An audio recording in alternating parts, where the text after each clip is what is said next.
We're here to support the children on the border, find out what the heck's going on. What can we do? The other side? So, I like that. Exactly. What, the other side? This is not right.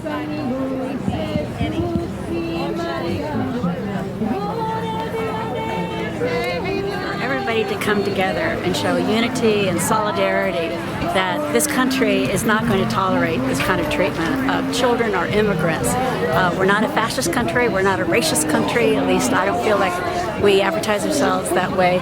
So it's really important for us to get out in front and to declare in this unified solidarity way what we stand for and to take care of these children.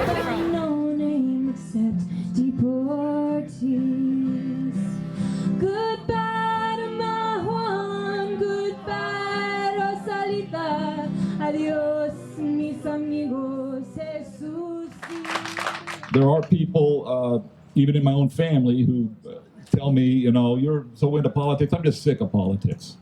I don't pay any attention to politics. And all I can say to that is, well, you may not pay attention to politics, but politics pays attention to you. So I'm going to act as the MC tonight. And this event that is happening is part of one of over 700 vigils happening across the U.S.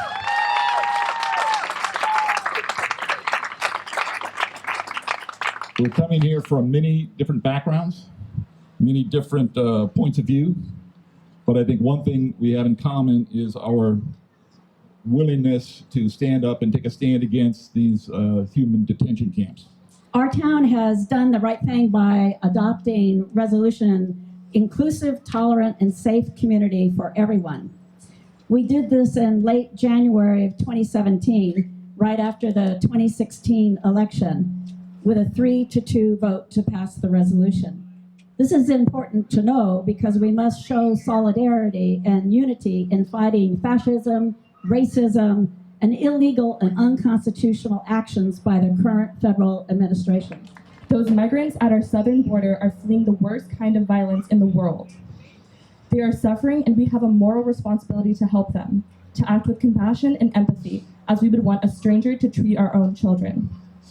There is no one fix for this problem, but I am working in Washington to do everything we can to provide these children and their families. But we have never seen immigrants seeking refuge coming to our country being so cruelly treated by our own government.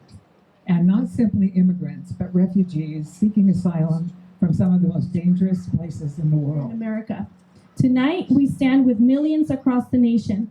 Together, we are calling for this administration to act with compassion, to enact policies that are grounded in our humanity, and to open our arms to anyone yearning to breathe free. We're here because we care. We're here because what we're going to do is we're going to vote. And we're going to write postcards, and we're going to elect compassionate, caring leaders in all 50 states. And we need to end this embarrassment.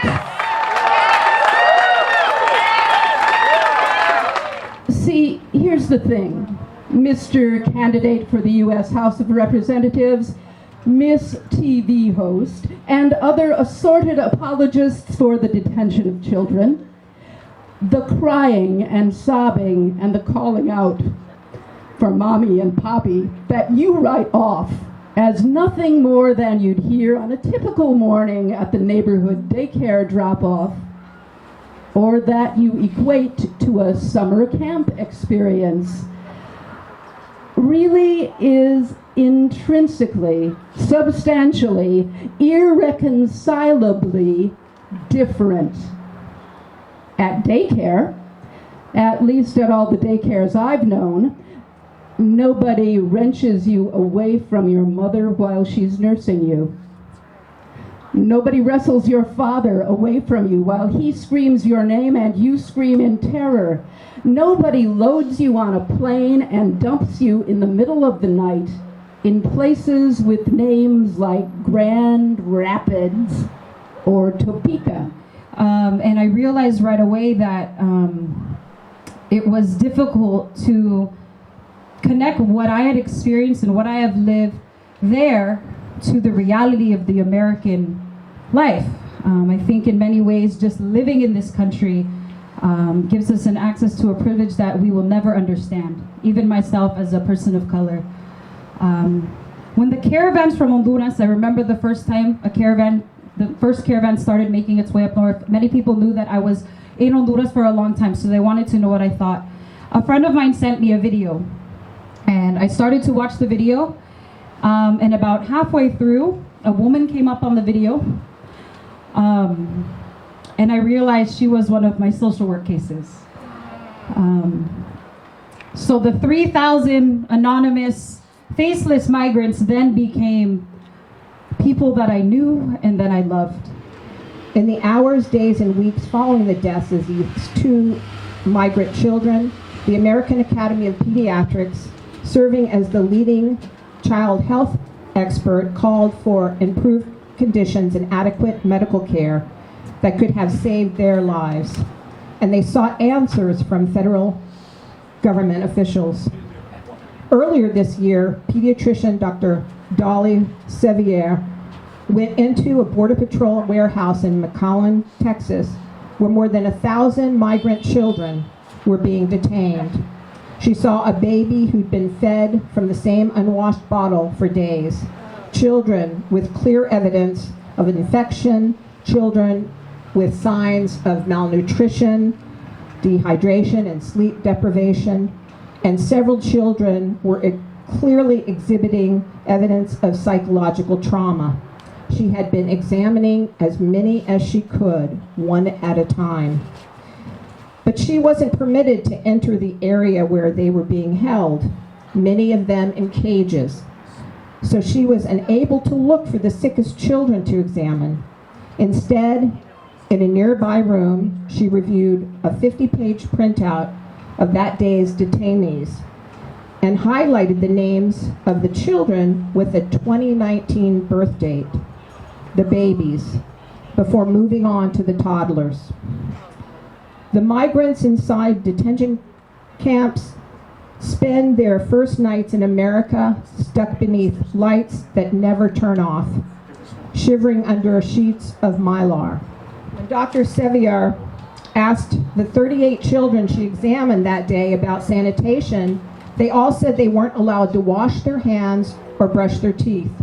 This is tantamount to intentionally causing the spread of disease. A Customs and Border Protection official wrote in an email that the agency aims to, quote, provide the best care possible to those in our custody, especially children. However, the agency's short-term holding facilities were not designed to hold vulnerable populations, the official added, and we urgently need additional humanitarian funding to manage the crisis. As agents brought in children to be examined, Dr. Sevier said the smell of sweat and soiled clothing filled the room. They had not been allowed to bathe or change their clothes since crossing the Rio Grande and turning themselves over to officials. Dr. Sevier found that about 2/3 of the children she examined had respiratory infections. The guards wore surgical masks, but the detainees breathed the unfiltered air. Beyond the children's physical ailments, Dr. Sevier also noted, bear with me,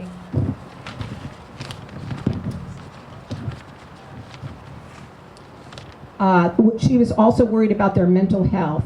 She asked to see a 2-year-old child from Honduras along with his teenage brother. The older boy was excited because officials had kept them separated for more than 2 weeks.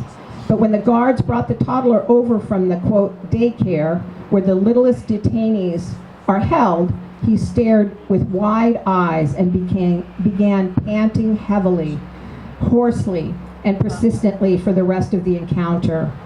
Most children his age would normally cry and resist, but this toddler behaved differently and was perfectly submissive to her authority. This is such an unusual behavior for a child of his age that she could only explain it as a sign of significant emotional and mental trauma.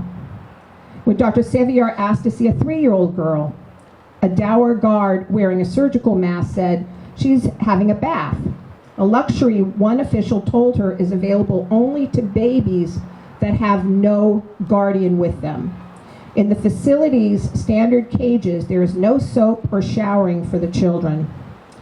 Border Patrol has long maintained that it is not equipped to handle children who are supposed to be transferred into the custody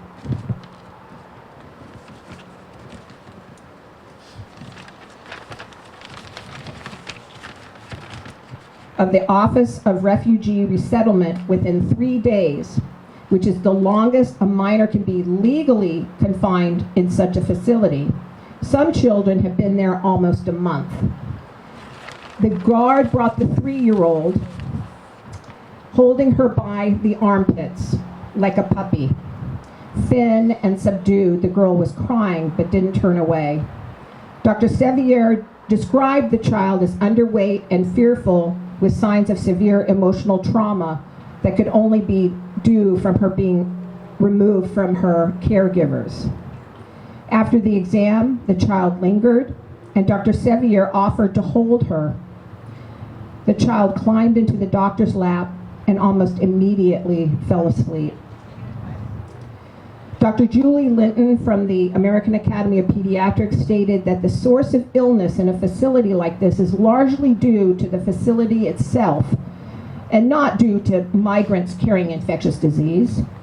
It is the filth, sleep deprivation, cold, and toxic stress of these human warehouses that diminish the body's capacity to fight illness.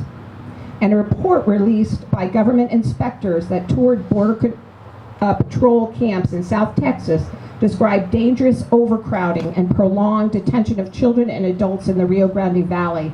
One Border Patrol supervisor, according to the report, called the holding facility a ticking time bomb.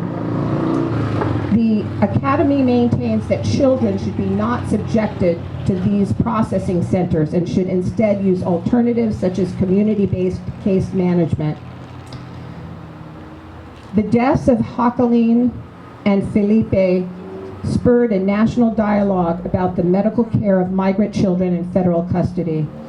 Children have unique vulnerabilities that may easily be overlooked by medical professions without pediatric expertise. Children are not little adults.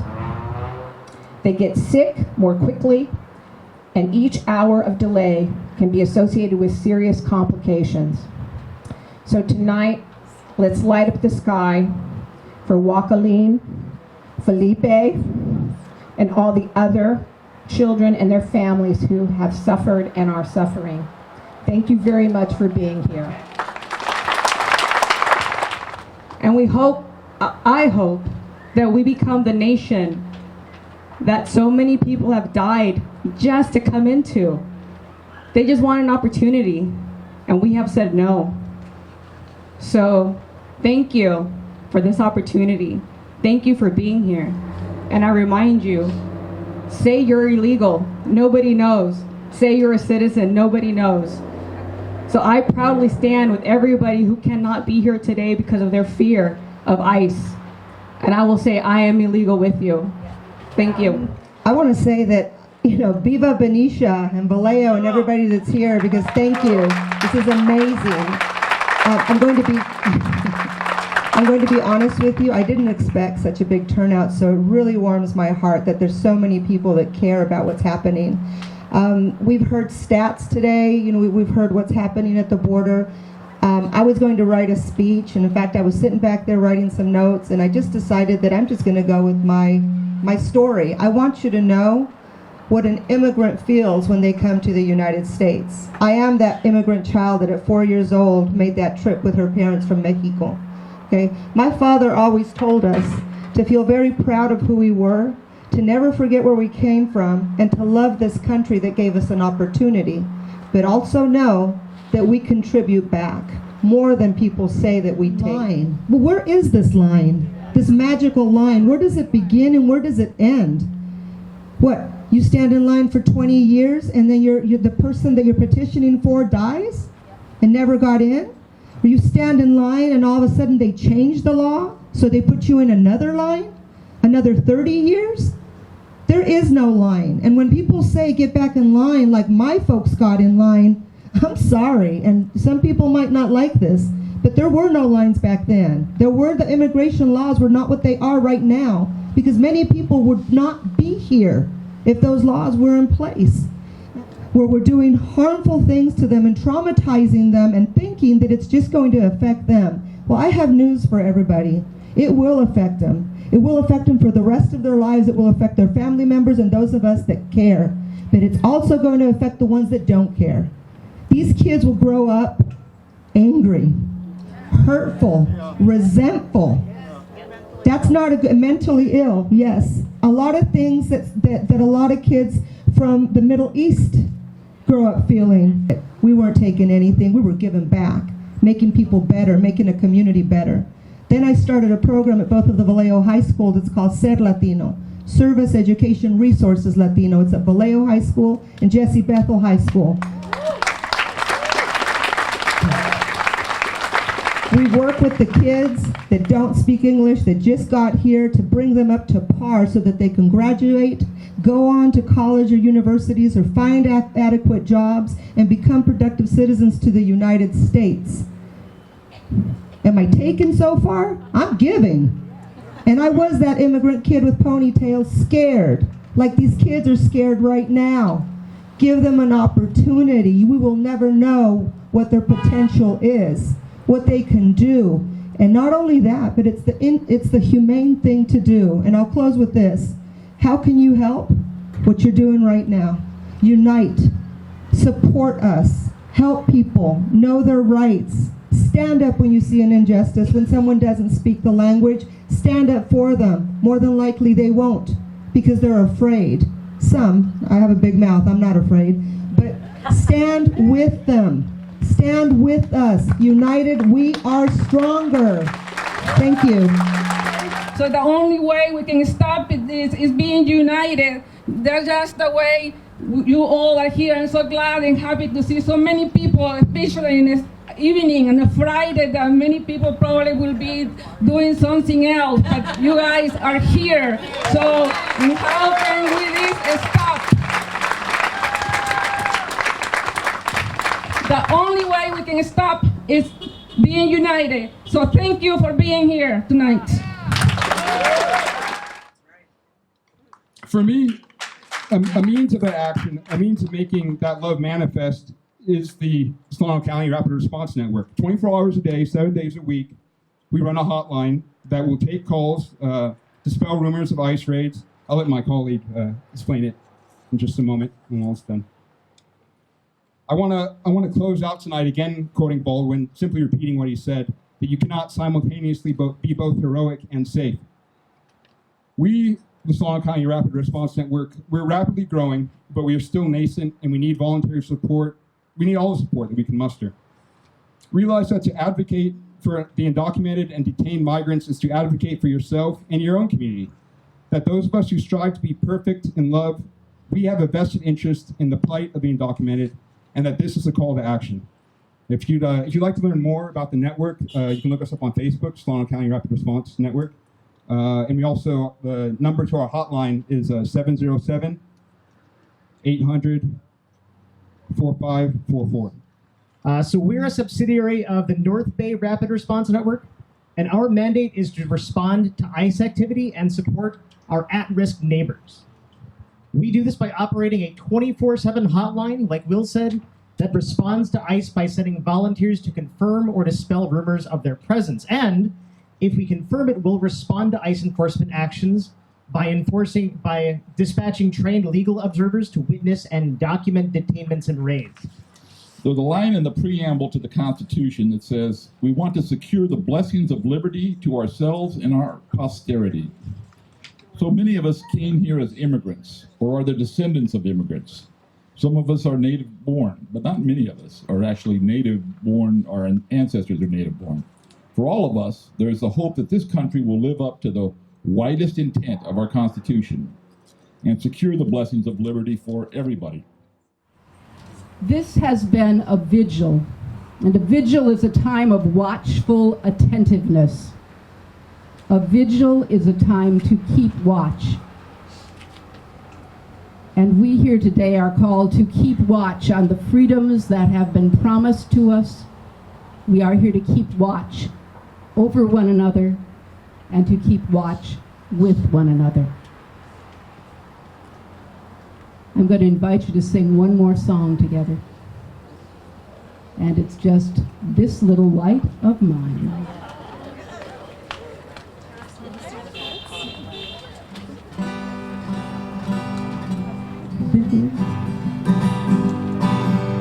This little light of mine, I'm gonna let it shine. This little light of mine, I'm gonna let it shine. This little light of mine, I'm gonna let it shine. Let it shine, let it shine, let it shine.